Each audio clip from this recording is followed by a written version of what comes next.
नमस्ते, स्वागत छ सबैलाई। आज हामी सामान्य ज्ञानको एउटा रमाइलो यात्रामा निस्कदैछौँ। केही रोचक प्रश्नोत्तरका लागि तयार हुनुहुन्छ त? ल, सुरु गरिहालौँ है त। ल, सुरुमै एउटा प्रश्न सोधिहाल्छु है। आफ्नो सामान्य ज्ञान कतिको तेज छ जस्तो लाग्छ? आउनुहोस् न, आज केही रमाइला प्रश्नहरूको उत्तर खोज्दै यो कुरा जाँचिहेरौँ। ल, हाम्रो यो यात्रा सुरु गरौँ नेपालको भूगोलबाट। यहाँका अग्ला हिमालदेखि लिएर सुन्दर उपत्यकासम्म केही निकै नै चाखलाग्दा तथ्यहरू छन्, तिनलाई हेरौँ। ल, पहिलो प्रश्न आइहाल्यो। धो उपत्यकाको नाम सुन्नुभएको छ कि छैन? निकै सुन्दर पर्यटकीय ठाउँ हो यो। अनुमान लगाउनुहोस् त, यो कुन जिल्लामा पर्छ होला? यसको सही उत्तर हो डोल्पा। धो उपत्यका भनेको माथिल्लो डोल्पामा पर्ने एउटा एकदमै सुन्दर ठाउँ हो। सांस्कृतिक रूपमा पनि यो धेरै धनी छ, जहाँ आज पनि पुरानो तिब्बती संस्कृति जीवन्त देख्न पाइन्छ। ल, अब लागौँ अर्को प्रश्नतर्फ। नेपाललाई त तालै तालको देश पनि भनिन्छ, होइन र? केही समय अघिसम्म त हामी तिलिचुलाई नै संसारको सबैभन्दा अग्लो ताल मान्थ्यौँ। तर अहिले एउटा नयाँ तथ्य बाहिर आएको छ। थाहा छ, अहिलेको रेकर्ड अनुसार सबैभन्दा अग्लो ठाउँमा रहेको ताल कुन हो?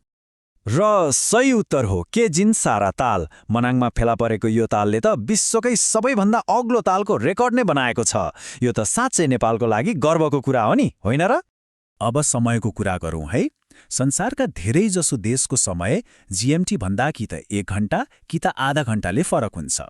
तर नेपालको समय अलि फरक, अलि विशेष छ। कति फरक होला, केही अनुमान छ? सही उत्तर हो 5 घण्टा 45 मिनट छिटो। तर यहाँ एउटा रोचक कुरा छ है। त्यो 15 मिनट चाहिँ किन फरक? सामान्यतया त आधा घण्टा वा 1 घण्टाको फरक हुन्छ।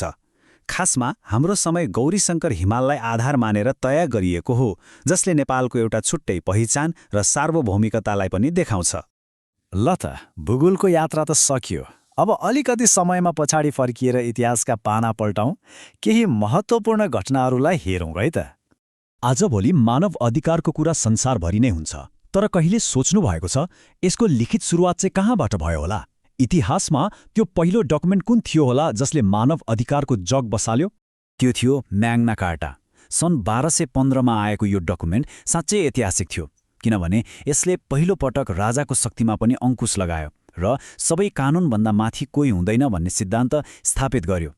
भन्नुपर्दा मानव अधिकारको आधुनिक सोचको बिउ नै यहीँबाट रोपिएको थियो, जुन आज संसारका धेरै संविधानको आधार बनेको छ। अब कुरा गरौँ मानव इतिहासकै सबैभन्दा विध्वंसकारी युद्धको, दोस्रो विश्वयुद्ध, जसले त पुरै संसारलाई नै बदलिदियो। कति समय चल्यो होला है यो युद्ध? पुरा 6 वर्ष। यो युद्ध ठ्याक्कै 6 वर्षसम्म चलेको थियो। सुन्दा छोटो लागे पनि यो अवधिमा भएको विनाशको त कल्पना पनि गर्न सकिँदैन। हेर्नुस् त, सन् 1939मा सुरु भएको यो युद्ध 1945मा गएर सकियो।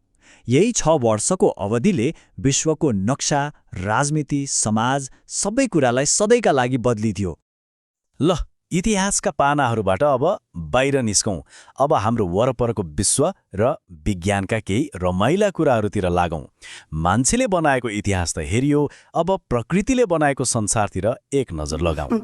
हामी जुन हावामा सास फेर्छौँ त्यसमा थुप्रै ग्यासहरू छन्। नाइट्रोजन र अक्सिजन सबैभन्दा धेरै छन् भन्ने त हामीमध्ये धेरैलाई थाहा छ। तर तेस्रो नम्बरमा चाहिँ कुन ग्यास पर्छ होला? र उत्तर हो आर्गन। हो, हामीले सास फेर्ने हावामा नाइट्रोजन र अक्सिजन पछि तेस्रो नम्बरमा आर्गन आउँछ। यसले हाम्रो वायुमण्डलको लगभग 0.9% हिस्सा ओगटेको छ। यो जानकारी सायद धेरैका लागि नयाँ हुन सक्छ है। अब अलिकति विश्वव्यापी लक्ष्यहरूको कुरा गरौँ। संयुक्त राष्ट्रसङ्घले तय गरेका दिगो विकास लक्ष्य, जसलाई एसडीजीज पनि भनिन्छ, हाम्रो संसारको भविष्यका लागि एकदमै महत्त्वपूर्ण छन्। यी मध्ये गुणस्तरीय शिक्षालाई चाहिँ कति नम्बरको लक्ष्यमा राखिएको छ होला? यो हो लक्ष्य नम्बर 4। आखिर शिक्षा नै त हो कुनै पनि समाजको विकासको जग। त्यसैले त दिगो विकास लक्ष्यमा पनि यसलाई यति धेरै प्राथमिकता दिइएको छ। ल, अब फेरि आफ्नै देश नेपाल फर्कौँ।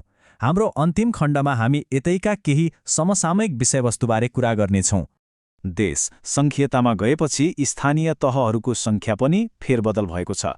अहिलेको प्रशासनिक संरचना हेर्ने हो भने नेपालमा सबैभन्दा धेरै स्थानीय तह भएको जिल्ला कुन होला?